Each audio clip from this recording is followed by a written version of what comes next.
2 weeks after its blockbuster launch, Mark Zuckerberg's Twitter killer, Threads, is already fraying.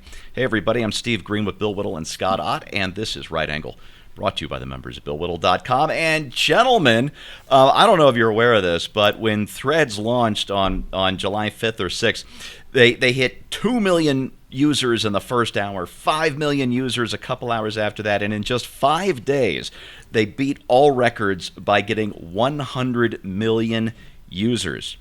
Since then, not so much. In the 9 or 10 days since hitting 100 million, they're stalled at 112 million.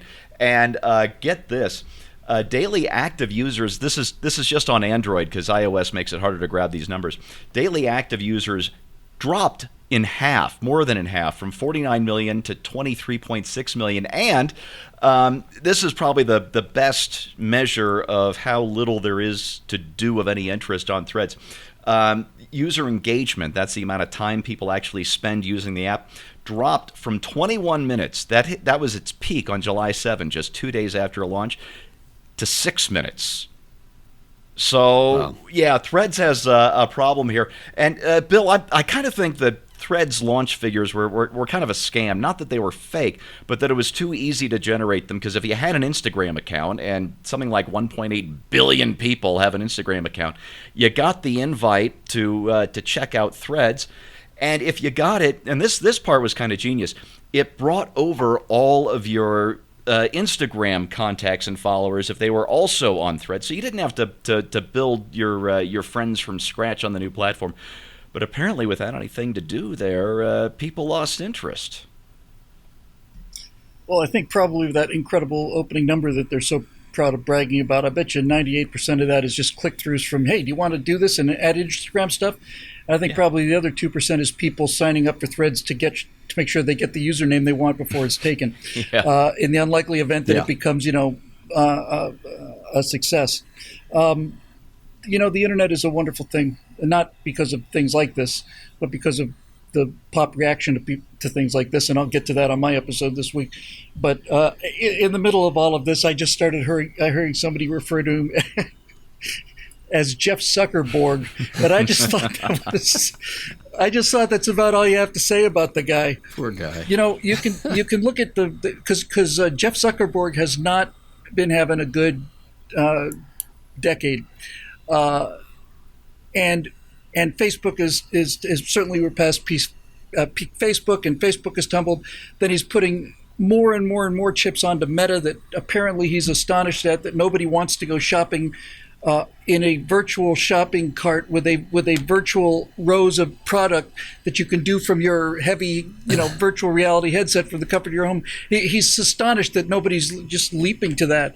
And it makes you want to think, man, I guess the guy really lost his touch, but I think it probably bears mentioning, other people have mentioned it, that it may be not so much that he's lost his touch so much as he never really had the touch. I mean, Facebook is an incredible success, no question about that. It's one of the greatest successes in the history of business. Yeah. But Zuckerberg didn't invent Facebook. Zuckerberg coded Facebook. The two twins whose names escape me actually devised the idea, and then he stole it from him, and then they sued him for a undisclosed amount, which was probably significant. The movie The Social Network is just a really great look at the quality of this guy. But I've got nothing to say about Threads because there's nothing to say about it. The best thing about Threads is that no one cares enough to say anything about Threads. But I don't know. The only thing I'll say about Mark Zuckerberg is when I see him in person, rather on face to face on a screen, which is as good as seeing him in person. Just ask him. My enormous skepticism that the Earth has been inhabited by a race of alien reptoids is diminished significantly, and I start to believe there may be something to that theory. Yeah, Scott, here maybe this is the big question, and Bill, if you want to jump in on this too after Scott does, feel free, because this is what occurred to me when I was gathering all the stuff for this segment. Twitter itself is not very good. In fact, half of Twitter consists of people saying how much Twitter sucks, and yet we've had all of these copycats. There's Mastodon, whatever it's called, Gab, Parler. I can't even remember. But Blue sky. Everybody keeps trying to clone this platform that sucks. And my question is, why? Yeah, that is kind of a mystery to me. And I will grant that I'm probably not anybody's target audience for almost any of this stuff. When I cut free from Facebook a long time ago, I didn't miss it at all. I was briefly addicted to TikTok. You just keep scrolling and it never ends, and there's just one weird thing after another, and it's hard to put down. And I was actually creating content on TikTok, and then I was just like, why am I doing this? Look at how old I am. I'm not going to live that long. Do I really want to spend my remaining hours of life doing this? And so I dropped that, and I have a couple of Twitter accounts, but it's like I literally can never think of anything to do with them. So anyway, they sent me the invitation to Threads because I have an Instagram account that I never use, which I set up years ago. And so I thought, okay, well, I feel like an obligation as a commentator on the news to be able to be aware of what's going on. This is a big dang deal. And so I was one of the, first on that morning when it launched, or I forget I think they launched a little earlier than they were expected. So I get my account and it says, hey, you want all these people from Instagram? I said, I didn't even know all these people were on Instagram with me.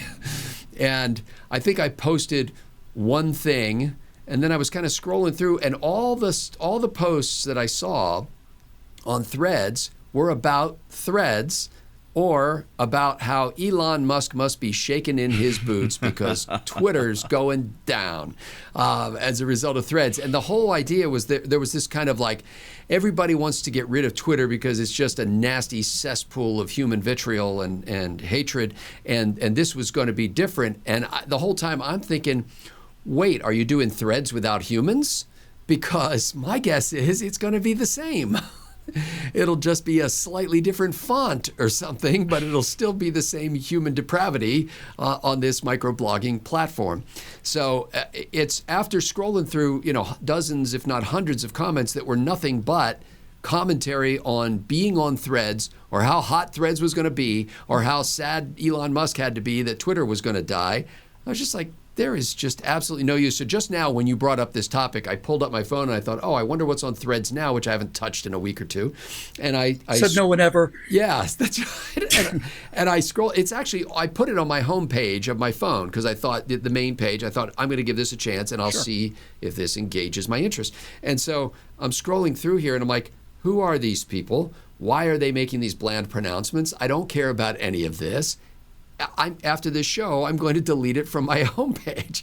So again, there's probably some sweet spot market for this, but if I had the coding savvy that Mark Zuckerberg's team does, I would probably focus more on targeted apps that could be used by businesses and other organizations internally, or in improving communications with suppliers or customers or whatever, and pour instantly monetizable, pour your resources into instantly monetizable entities, instead of just another place where windbags can go to build up a bunch of followers, and then nobody quite knows what to do with that. Yeah. Scott, I think you nailed it when you brought up human depravity, because that's really what Twitter is all about. And I mean that, in a good way, of course. And the reason I say that is the fail was really baked in to Threads DNA, because Instagram head and the Threads founder, Adam Mosseri, he said that algorithms won't promote. So the Threads algorithm will not promote serious or political content. And hot takes is one of the two things that people go to Twitter for. He put up on thread, what do you call that? He threaded? I don't know. He said, we are definitely focusing on kindness and making this a friendly place. Oh yeah, there's a huge it's like market Twitter, for that. but with more censorship. Yawn. I'll tell you, Steve, what I did use Twitter for, and this was been years ago when I was more engaged on it, but if something was happening at the moment in the world, like that giant skyscraper in Saudi Arabia that was on fire, or wherever that thing was, like you would see live video clips and instant commentary on stuff. So if there was breaking news going on somewhere and I didn't have the patience to wait until the mainstream news media chewed on it and regurgitated it back to me. I just wanted to see the instant feedback as if I were there. It was great for that. Yes, it is indeed. But back to the human depravity thing. The other thing that's missing from Threads, there are no DMs, no direct messages. Because the other reason people go into Twitter is to hook up. So there are no hot takes. There's no sex. There's no nothing. They tried to clone Twitter without, maybe they should have called it that. They tried to clone Twitter without either of the two awful things that people actually go and use Twitter for. So I don't know. With 112 million users, I guess it's like Yogi Berra said. Nobody goes there anymore. It's too crowded. That is your right angle on that. Brought to you by the members of BillWhittle.com. Thank you so much for watching, and we will see you next time.